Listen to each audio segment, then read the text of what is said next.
वाली बहन बेटियों से, मैं कुरुद के रहने वाली माताओं से, मैं कुरुद में रहने वाले एक एक भाई से निवेदन करना चाहूंगा, मेरा भोले बाबा कुबरेश्वर धाम से चलकर जब तुम्हारे कुरुद तक आ सकता है तो आप भी अपना घर छोड़कर इस कुरुद की कथा में जरूर पहुंचो।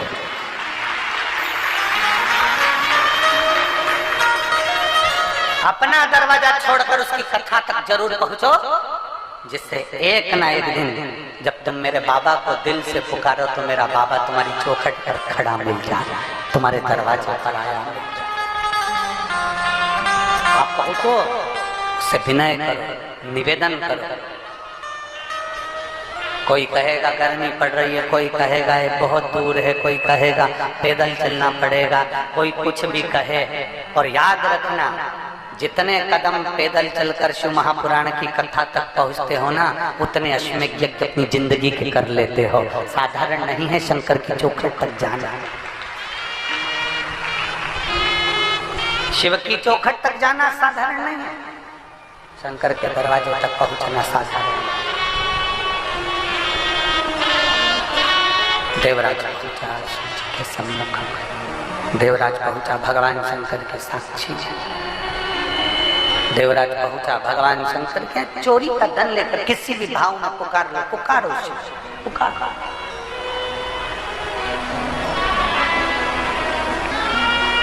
तुम्हारा मन पड़े जैसे पुकारो, पर पुकारो। आप अच्छे नहीं हो तो भी पुकारो, आप अच्छे हो तो भी पुकारो। लोग कहते हैं गुरुजी हमने आपकी कथा 4 बार सुन ली, कोई कहेगा हमने 5 बार सुन ली, कोई कहेगा हमने 10 बार सुन ली, कोई कहेगा हमने 20 बार सुन ली। क्या और कथा सुनना चाहिए? हम कहते हैं उदर की तृप्ति के लिए रोज भोजन जरूरी है, आत्मा की तृप्ति के लिए रोज शिव महापुराण जरूरी है। आत्म तृप्ति का विषय, आत्म तृप्ति।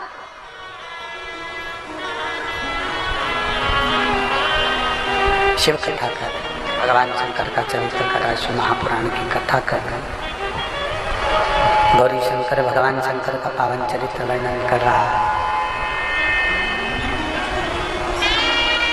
शिव महापुराण वर्णन कर रहे हैं। एक बड़ा सुंदर चरित्र आता है गौरी शंकर का।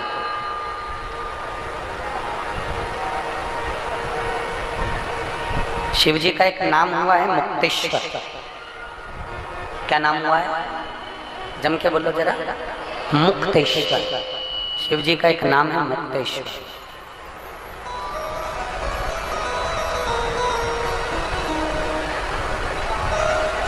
एक बासी के एक राजा हुआ,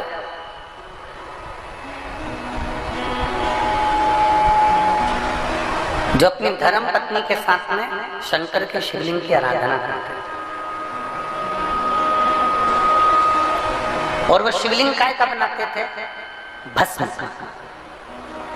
काय का शिवलिंग बनाते थे? भस्म।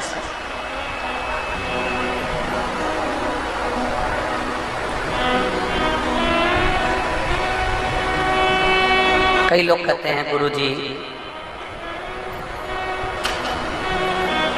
हम मिट्टी कहाँ ढूंढने जाएं? शिव महापुराण की कथा तो कहती है, ब्रह्म वैवर्त पुराण के अंतर्गत भी लिखा हुआ है कि अगर कुछ ना मिले तो भस्म का, गाय का गोबर जो जल गया हो, कंडा जो जल गया हो, उसकी राख भी हो ना, तो उसका भी शिवलिंग निर्माण कर सकते। बस भस्मी का शिव।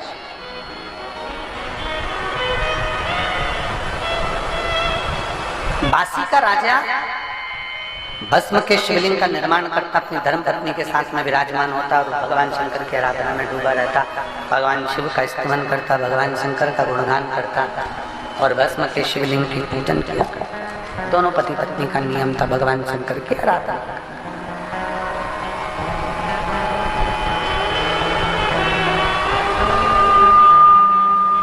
दोनों करते।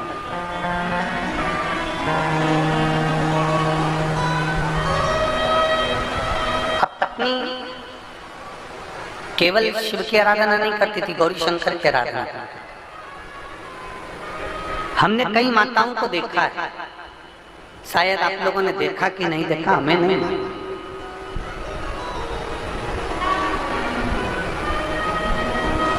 माताएं गौराणी करती हैं। गौराणी करना मतलब सुहागिनें करना। इधर होता है कि नहीं होता कुरुद में हमको नहीं मालूम है। माताएं गौराणी करती हैं और जो पूजन करती है उस पूजन में एक गोबर का या मिट्टी का ऐसा गोल थोड़ा सा भाग वहां रखती है और उसमें सिंदूरा चढ़ाती है, सिंदूर चढ़ाती है।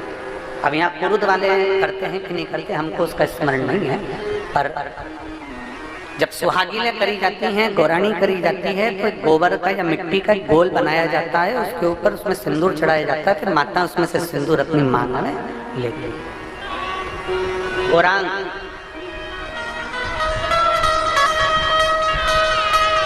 गौरी शंकर, कई माताओं को हमने देखा है कि भगवान शंकर के सामने थोड़ा सा जो भी भाग चढ़ा होता है उसको लेकर अपने मस्तक पर, अपने माथे पर उसको लगा लेती है, अपनी मांग में उसको बता।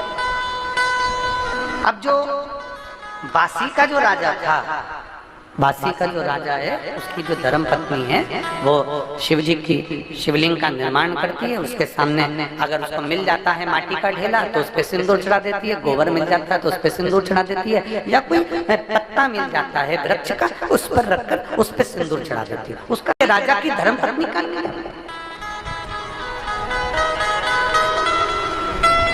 जैसे हमने एक बार कथा में आपको वर्णन किया था, शायद आप लोगों ने सुना है कि नहीं सुना, जिनने सुना होगा वो बोल देंगे। एक बार हमने कथा में कहा था कि तुम्हारे श्रृंगार की अलमारी में जिसमें तुम दर्पण देखती हो, तैयार होती हो, नारी श्रृंगार की अलमारी में मांग भरने की कितनी भी पेंसिल रख ले, वो मांग भरने का कितना वो नई नई डिजाइन की पेंसिल आती है जिससे वो ऐसी घिस लेती है तो मांग भरा जाता है। पर मांग भरने के लिए तुम भले मांग भरो चाहे मत भरो, पर अपने उस अलमारी में एक लकड़ी का गोल चौकोर कैसा भी लंबा गोल चौकोर कैसा भी सिंदूर रखने का सिंदूरा अपनी अलमारी में जरूर होना चाहिए। हमने कथा में किसी ने सुना है ये बात, पहले कथा में कहीं सुना है ना, तो अपने तैयार होने वाली अलमारी में एक सिंदूरा होना जरूरी है, एक सिंदूरा का होना बहुत जरूरी है। अब क्यों जरूरी है तो एक प्रैक्टिकल करके देखना कि सियोर वाला महाराज कहीं झूठ तो बोल के नहीं चले गया कुरुद में, इसलिए प्रैक्टिकल जरूर करो।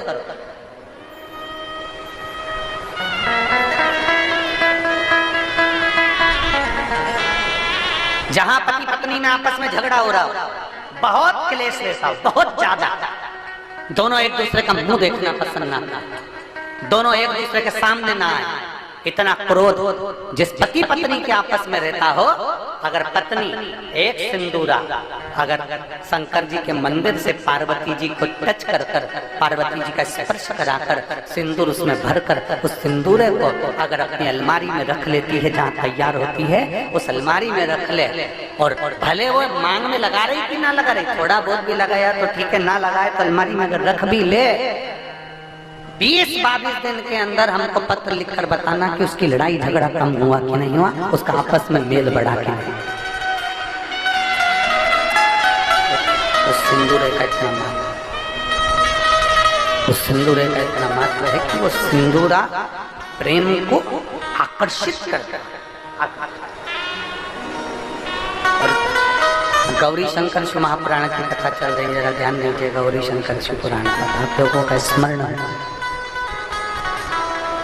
पार्वती जी गौरी हैं, शिव शंकर के साथ विराजमान, ध्यान दें।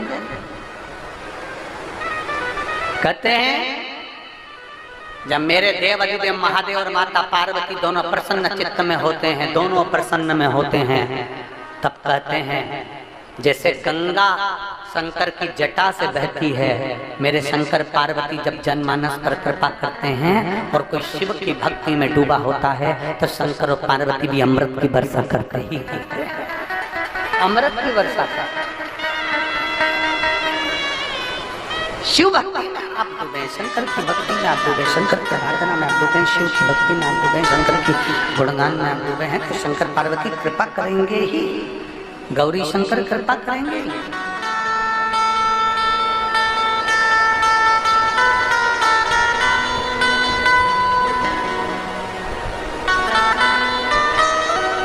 बासी के राजा और रानी भस्म का शिवलिंग बनाते हैं, उसके पूजन, सबका अपना अपना नियम पूजन करने।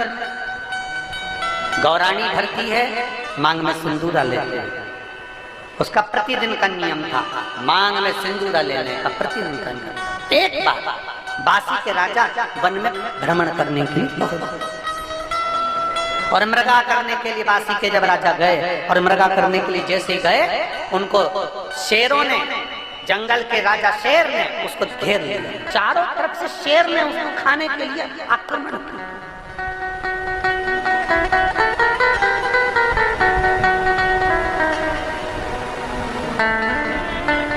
चारों तरफ से जब शेरों ने घेर लिया, शेर ने घेरा, बासी के राजा ने विचार किया कि अब मेरे प्राण बचाने वाला कोई, अब मेरे प्राण नहीं बच सकते, अब मेरा प्राण बचाने वाला कोई हो है ही नहीं, अब मेरे प्राण नहीं दे सकते, अब मेरे प्राण नहीं बच पाएंगे। रानी बैठी हुई थी, उसका मन विचलित हो गया, रानी का मन विचलित हो गया। और रानी का जब मन विचलित हुआ, आज ऐसा लग रहा है रानी को कि मेरे राजा का कहीं आहित होने वाला। शंकर की आराधना करने वाली अर्धांगिनी, शिव को जल चढ़ाने वाली नारी, शंकर को जल चढ़ाने वाला पुरुष, शंकर को जल चढ़ाने वाली बेटी, शंकर को जल चढ़ाने वाली माता, शंकर को जल चढ़ाने वाला बेटा, शंकर को जल चढ़ाने वाला व्यक्ति जो शिव के मंदिर में रोज जाता है, अगर उसके साथ में कुछ आहित होने वाला होता है तो 7 दिन पहले देवाधिदेव महादेव उसको थोड़ा ना थोड़ा हिंट दे देते हैं कि तेरे साथ ये आहित होने वाला है। शिव को जल चढ़ाने वाला, शंकर का गुणगान करने वाला, शिव की स्तुति करने वाला, शंकर का गुणगान में रहने वाला, शंकर को 1 लोटा जल चढ़ाने वाले को मेरा देवाधिदेव महादेव, काल अधिपति महाकाल राजा, जिसको शंकर देवाधिदेव महादेव को महाकाल कहा गया है, काल अधिपति कहा गया है, वो काल अधिपति अपनी काल की गणना कर कर उसको हिंट दे देता है कि तेरे साथ में ये होने वाला है, तू समझ जा, तू बच जा, सतर्क हो जा, उसको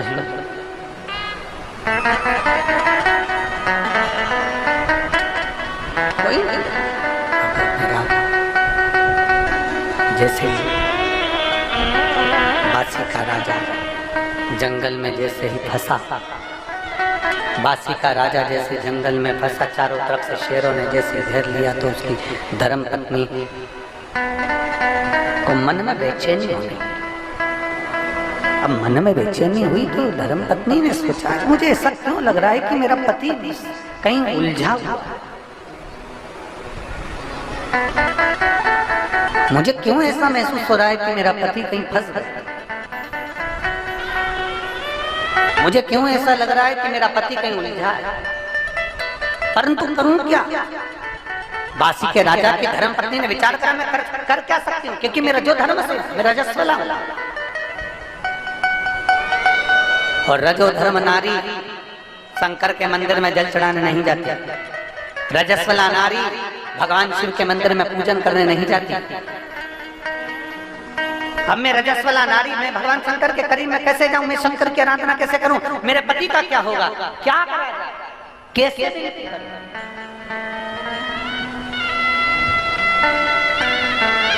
कैसे भी नहीं करूं, कैसे निवेदन करूं।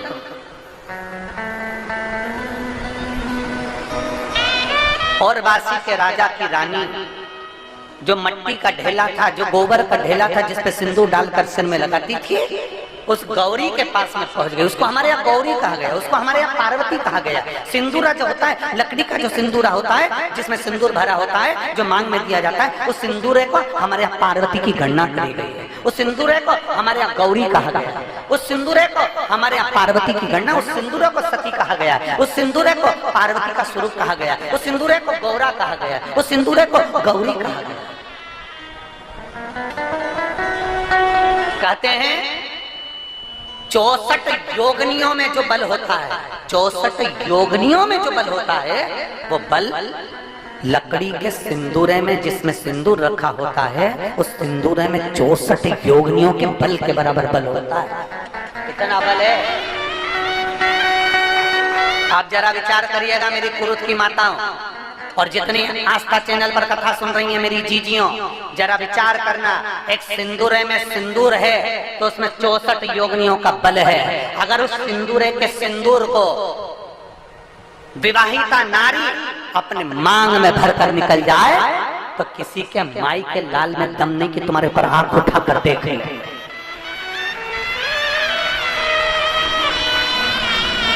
मांग में सिंदूर भरी हुई नारी को कोई पुरुष आंख उठाकर नहीं देख सकता।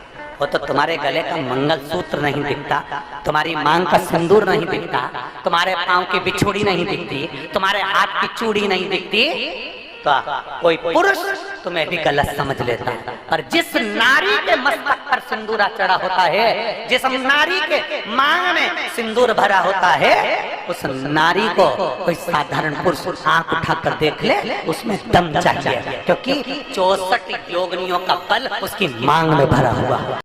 दोनों ने मिलकर भगवान शिव की आराधना करी और देवादिदेव महादेव ने वर दे दिया।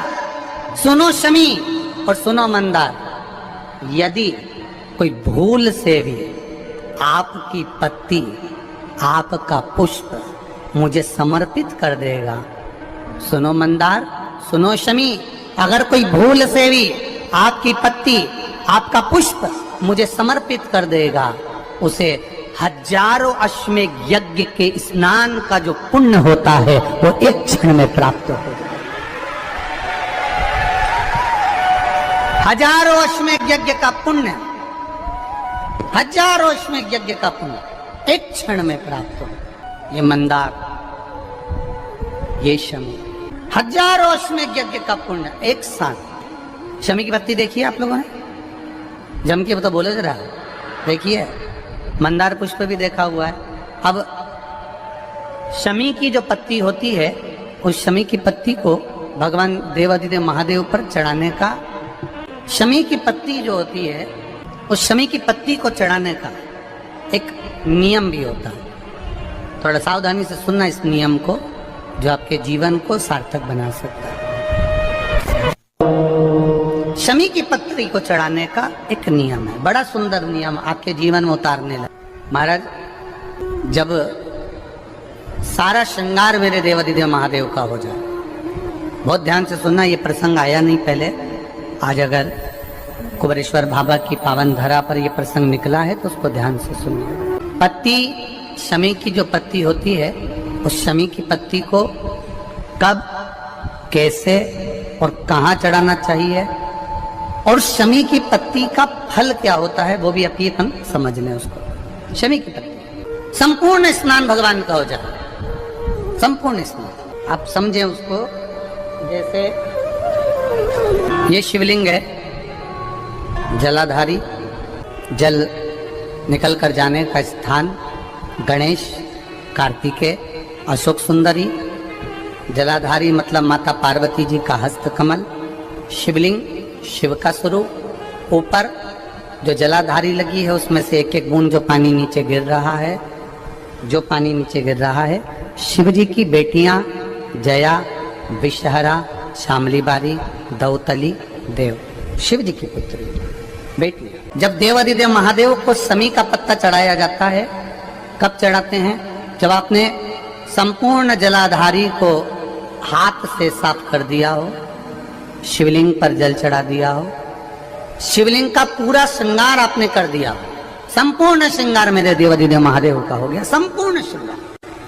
बाबा को चंदन का लेपन, अबीर, गुलाल, अक्षत, बेलपत्र, धतूरा, जो भी तुम्हें चढ़ाना है सब कुछ तुमने चढ़ा दिया, सारा श्रृंगार मेरे देवादिदेव महादेव का हो गया।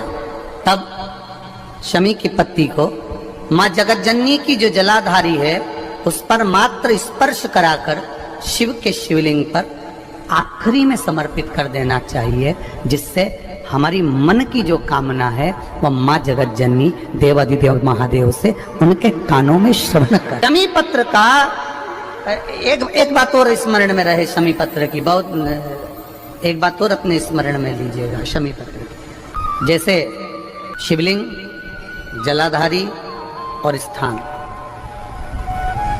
जब बहुत ज्यादा मात्रा में दरिद्रता होती है, बहुत ज्यादा मात्रा में बहुत कष्टमय जीवन, जब तुम्हारी चित्त वृत्ति में आए, जब तुम्हारे मन में आए, धन भी नहीं है, पैसा भी नहीं है, बहुत दरिद्रता का जीवन है, बहुत दुखी जीवन है, तब बेलपत्र और शमी पत्र का प्रयोग जरूर करके देखना।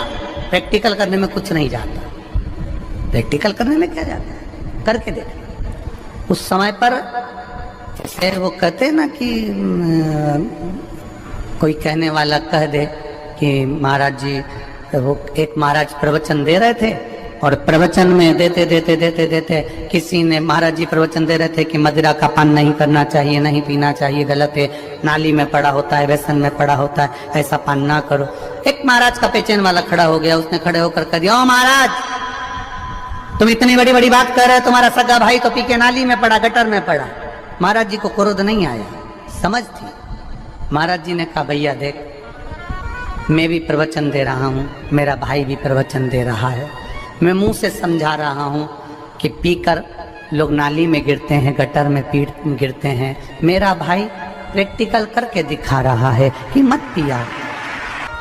प्रैक्टिकल वाली बात है। शमी पत्र, बेलपत्र का एक बार जीवन में प्रैक्टिकल कर देखना, प्रैक्टिकल करना। जैसे आपको कहा कि आपका विश्वास अगर पक्का है, भरोसा अगर दृढ़ है, और शंकर के प्रति अगर आपका विश्वास पक्का है, शंकर कह रहे हैं, माँ उमा से, माँ पार्वती से मेरा महेश कह रहा है, मेरा बाबा भोलेनाथ, मेरा बाबा विश्वनाथ, मेरा त्रिकालदर्शी कैलाशी अविनाशी कह रहा है कि हे पार्वती,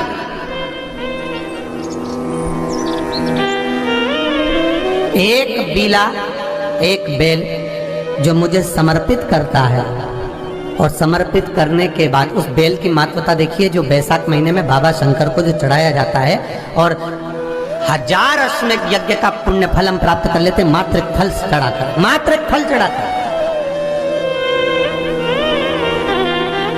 हे पार्वती,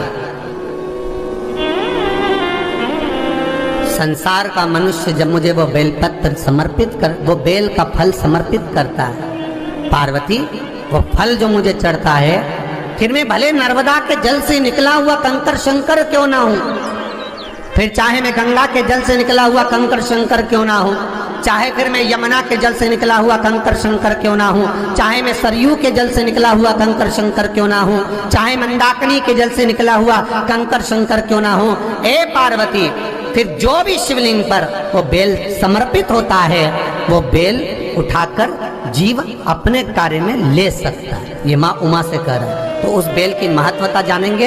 अब अपन